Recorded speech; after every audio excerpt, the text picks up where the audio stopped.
Subscribe करिए हमारे channel target UP TET CTET को और बेल आइकन को दबाइए।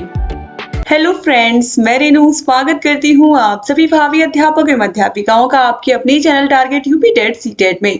दोस्तों, आज की इस क्लास में हम आपके डीएलएड 4th सेमेस्टर के 7वें पेपर यानी कि इंग्लिश के most important very short answer type questions को पढ़ने वाले हैं। तो चलिए स्टार्ट करते हैं क्वेश्चन नंबर 51 से। क्वेश्चन नंबर 50 तक कंप्लीट हमने पार्ट 1 में पढ़ लिया था।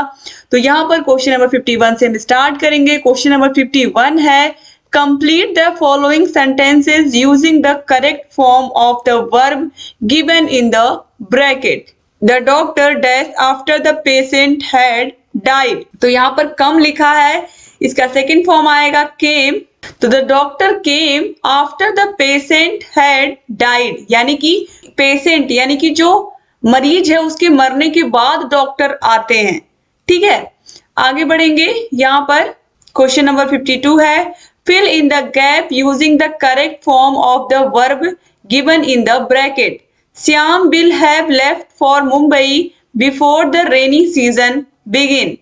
तो Shyam will have to left for Mumbai before the rainy season begins. ठीक है, क्या हो जाएगा? begins. क्वेश्चन नंबर 53 है, what are methods or approaches of teaching English? तो इंग्लिश को टीच करने के बहुत अलग अलग मेथड्स हैं और अप्रोचेज हैं। सबसे पहला है ग्रामर ट्रांसलेशन मेथड, फिर है डायरेक्ट मेथड, इसके बाद स्ट्रक्चरल अप्रोच, फिर है कम्युनिकेटिव अप्रोच। ठीक है, आगे बढ़ेंगे और ये बहुत इंपॉर्टेंट प्रश्न है आपके लिए, याद रखिएगा। क्वेश्चन नंबर 54 है, throw the light on structural approach, यानी कि स्ट्रक्चरल अप्रोच पर प्रकाश डालिए, इसके बारे में कुछ बताइए। So the structural method is based on the belief that in the teaching of a foreign language, the mastery of structures is more important than the acquisition of vocabulary, and the limitations and difficulties inherent in the study of English can be overcome by giving an intensive drill to the students in the structure patterns. ठीक है, तो structural approach में structure पर, words के structure पर, यानी कि जो शब्द हैं उनको सही से व्यवस्थित करके पढ़ा जाए ताकि जो सेंटेंस है वो कंप्लीट बने, इस पर विशेष ध्यान दिया जाता है। क्वेश्चन नंबर 55 है, explain the two objectives of structural approach. तो स्ट्रक्चरल अप्रोच का क्या उद्देश्य है बच्चों को पढ़ाने का? तो to enable the learners to attain mastery over an essential vocabulary of about 3000 root words for active use. बच्चों को कम से कम 3000 रूट वर्ड्स को बच्चों को मुंह जबानी याद करवा देना। अगर ये रूट वर्ड्स याद हो जाएंगे, क्योंकि ये वो ऐसे रूट वर्ड्स हैं जो हम अपनी डेली लाइफ में यूज करते हैं, जैसे कि बाजार शब्द हुआ जिसको हम अक्सर यूज करते हैं, स्कूल हुआ, घर हुआ, घर के कुछ काम जैसे कपड़े धुलना, नहाना धोना, किचन के काम करना, खाना खाना, ये कुछ वर्ड्स होते हैं। जैसे फ्रूट्स के नेम हुए, वेजिटेबल्स के नेम हुए, जो हम डेली बेसिस पे रोज लेते हैं अपने दैनिक जीवन में। ठीक है, तो ये सारी चीजें क्या है, ये कुछ रूट वर्ड्स होते हैं जो हम अपने इंग्लिश या किसी भी भाषा को बोलने में वो हेल्प करते हैं, जो रूट वर्ड्स होते हैं, अगर वो हमें पता होते हैं। यहाँ पर देखिए दूसरा है, to teach the 4 fundamental skills namely over an essential vocabulary of about 3000 root words for active use. Question number 56 है, explain the few advantages of grammar translation method. तो सबसे पहला क्या है ग्रामर ट्रांसलेशन मेथड का सबसे अच्छा एडवांटेज क्या है, लाभ क्या? तो देखिए, it is economic and saves considerable time by offering a single equivalent word in the mother tongue instead of long definition or explanation. यानी कि हम किसी भी वर्ड को, जैसे कि रीड मतलब पढ़ना होता है, तो उसको हमने हिंदी भाषा में रीड मतलब पढ़ना है और इंग्लिश उसका क्या होगा, रीड होगा। तो हमें ये समझ में आ गया कि इस वर्ड का मीनिंग क्या है या इस वर्ड का मतलब क्या होता है इंग्लिश में। पढ़ना वर्ड का मतलब इंग्लिश में रीड होता है, रीड करना। तो इस तरीके से यहाँ पर हमें बहुत लंबा एक्सप्लेन नहीं करना पड़ता डायरेक्ट मेथड की तरह, कि जो वर्ड है फिर उसको हम एक्सप्लेन करके बच्चों को बताते हैं उस भाषा में, तो टाइम भी ज्यादा लगता है और उसमें पैसे भी ज्यादा खर्च होते हैं डायरेक्ट मेथड में। It is based on maximum of learning from known to unknown. ठीक है, ये पूरा बेस है ज्ञात से अज्ञात की ओर सीखने पर, यानी कि जो चीजें हमें पता है, जैसे हमारी मदर टंग है तो हमें पता है, तो हमारी जो मातृभाषा, हम अपनी मातृभाषा की सहायता से उस भाषा को सीखते हैं जिसके बारे में हम नहीं जानते, जैसे कि इंग्लिश है तो अपनी मातृभाषा की सहायता से उस भाषा को हम सीखते हैं।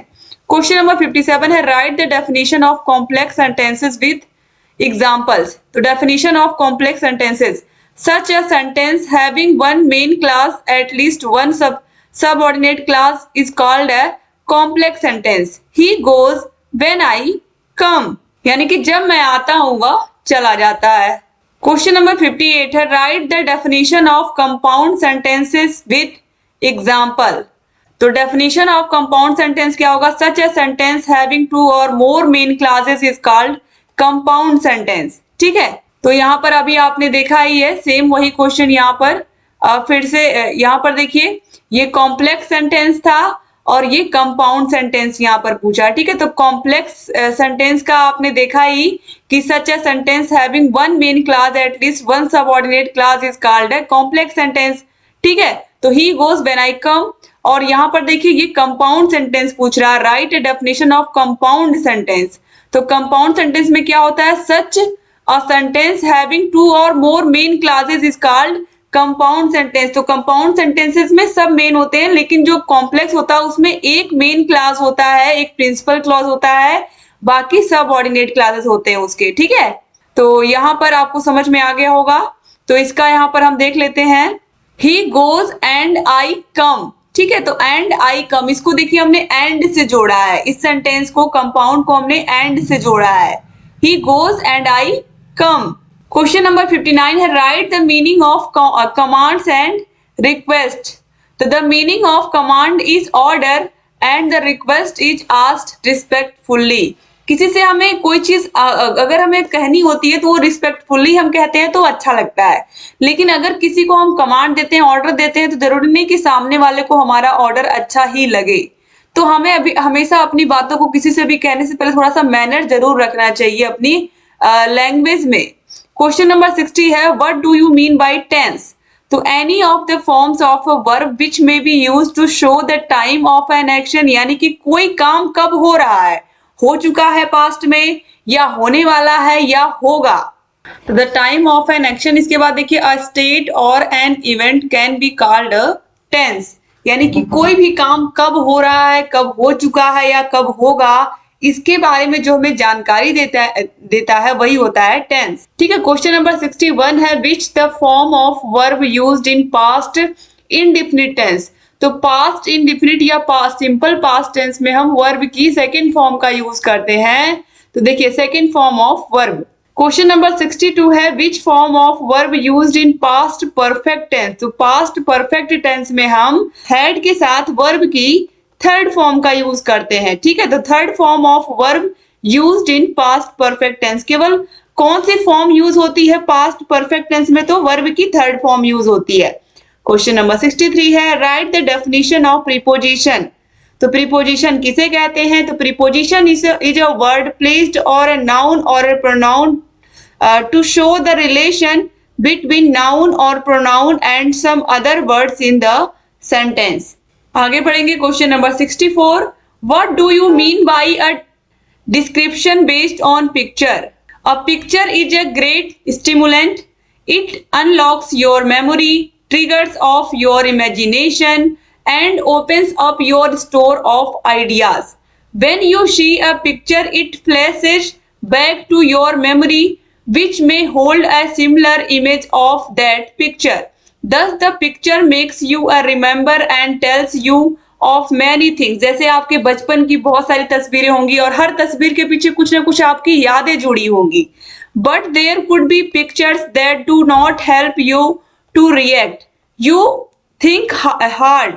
You may recall only a few facts, some vague images. Using these, you could fill in the gaps with details that would seem to make sense. Question number 65 पे आते हैं explain the kind of good description. तो good description में देखिए a good plan for a composition of this kind would be introduction, body of the composition and last में आता है conclusion. Question number 66 है write the meaning of letter writing. तो letter writing का मतलब क्या होता है, पत्र लेखन का मतलब क्या होता है. तो पत्र लेखन का मतलब letter writing refers to conveying news and information in writing to those who are away from us, यानी कि हम अपनी बातों को, अपनी न्यूज को या इंफॉर्मेशन को दूसरों तक पहुंचाने के लिए जो हमसे काफी दूर हैं, हम लेटर की सहायता लेते हैं। Everyone may be required to write letters sometimes or the other. Hence, it is important to learn to write good letters as it affects our relations with others as well as our business transactions.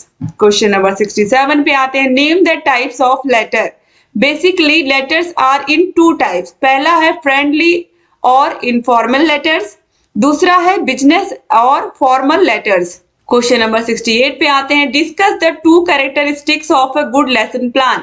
तो पहला है a good lesson plan should be based on principles of teaching and theories of psychology.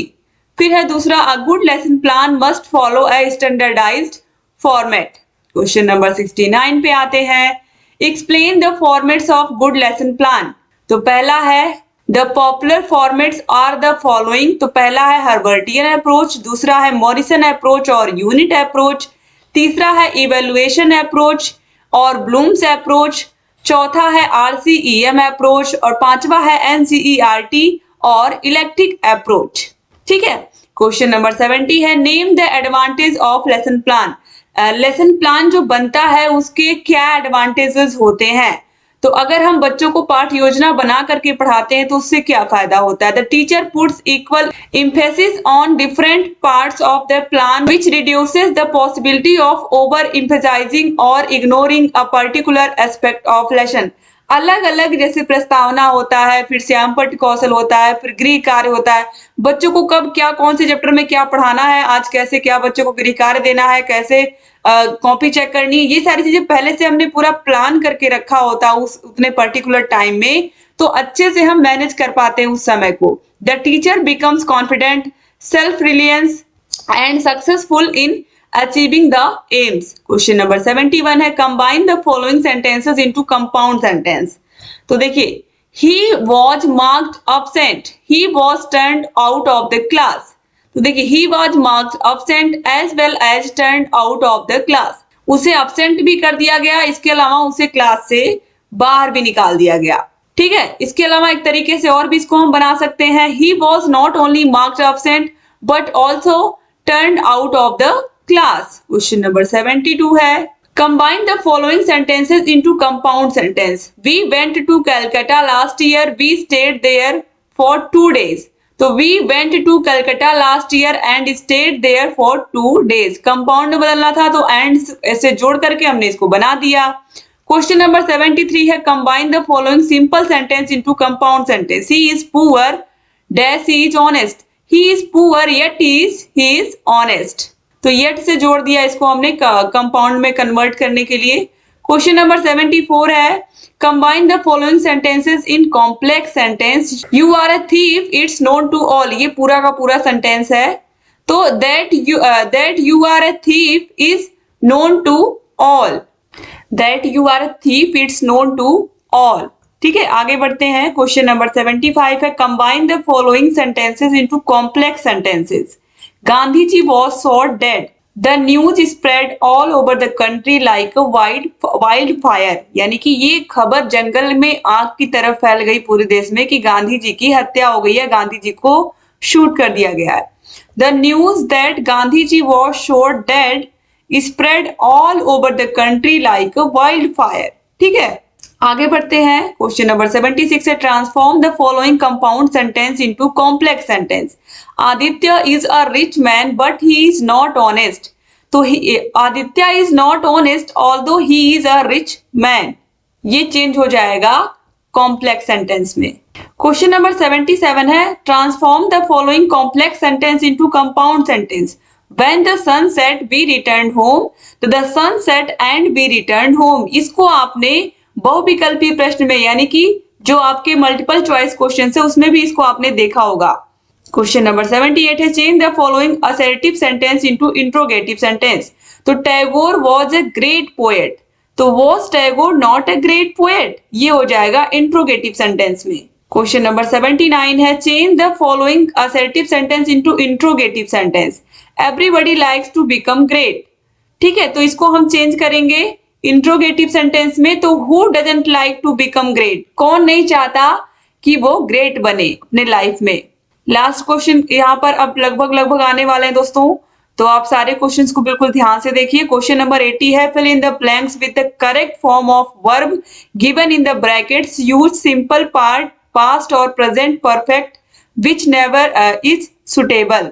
Which ever यहाँ पर होगा, which ever is suitable, जो आपको ठीक लगे। My uncle dash a car. ठीक है, तो माई अंकल हैज बॉट हो जाएगा, has bought, BOUGHT, has bought. यहाँ पर देखिए my uncle has bought a car. I dash the Rajpath for the first time when I went to Delhi last week. तो I सा द राजपथ, तो यहाँ पर हो जाएगा सी की जगह सा हो जाएगा, SAW सा। मैंने देखा राजपथ को फर्स्ट टाइम जब मैं दिल्ली आया लास्ट वीक। क्वेश्चन नंबर 81 है, fill in the blanks with the right form of verb given in brackets, use either the simple present और the present continuous form, whichever is suitable. Radha dash to narrate stories, तो Radha loves to narrate stories, यानी कि राधा को कहानियां सुनाना बहुत पसंद है या अच्छा लगता है। क्वेश्चन नंबर 82 है, complete the following sentences using the correct form of the verb given in the bracket. I dash my homework eight 7 AM this morning, तो आई डिड माई होमवर्क, मैंने अपना होमवर्क कर लिया 7 AM दिस मॉर्निंग, यानी कि इसी time सुबह मैंने 7 बजे तक अपना होमवर्क कंप्लीट कर लिया था। क्वेश्चन नंबर 83 पे आते हैं, use the following phrases in the sentence of your own as to bring out their meanings clearly. Take 2, यानी कि आदत पड़ना। Nowadays your friends has taken to smoking. Hold on, यानी कि देर हो जाना। The train was held up on account of an accident. ठीक है, तो इस तरीके से यहाँ पर टोटल जितने भी क्वेश्चंस थे आप लोगों ने कंप्लीट कर लिया। अगर आपको 8 के 8 विषयों के अपने 4th सेमेस्टर के नोट्स हाथों से लिखे हुए चाहिए, जो मैंने खुद लिख करके बनाए हैं, तो यहाँ इस नंबर पर कांटेक्ट करके आप हमारे ऐप के बारे में पूरी जानकारी ले पाएंगे। ऐप में ही सारे विषयों के नोट्स, सारे विषयों की क्लासेस, सारे विषयों की मास्टर क्लासेस, सारे विषयों के चैप्टर वाइज टेस्ट, सारे विषयों के प्रीवियस ईयर क्वेश्चन पेपर्स, सारे विषयों के राजन सीरीज, पवन सीरीज की पूरी PDF, पूरी वीडियो, पूरी क्लासेस मिल जाएंगी आपको हमारे ऐप में। और ऐप में कोई ऐड, कोई प्रचार नहीं आता। बिना किसी डिस्टरबेंस के आप कम से कम समय में अपने पूरे के पूरे कोर्स की तैयारी बहुत अच्छे से कर पाएंगे अपने 4th सेमेस्टर के। तो दोस्तों आप लोगों को लिंक मिल जाएगी ऐप की। इसके अलावा आपको यूट्यूब पर भी सारे वीडियोस मिलेंगे और यूट्यूब पर भी आपको मास्टर क्लासेस भी देखने को मिलेंगी। तो सारे विषयों को पढ़ते रहिए, जहां कहीं कोई भी डाउट है हमसे पूछते रहिए। एक बार फिर से आप सभी का बहुत बहुत धन्यवाद क्लास को पूरा देखने के लिए। चैनल से बने रहिए और क्लासेस लेकर के आते रहेंगे और आपकी तैयारी को और बेहतर बनाते रहेंगे। जय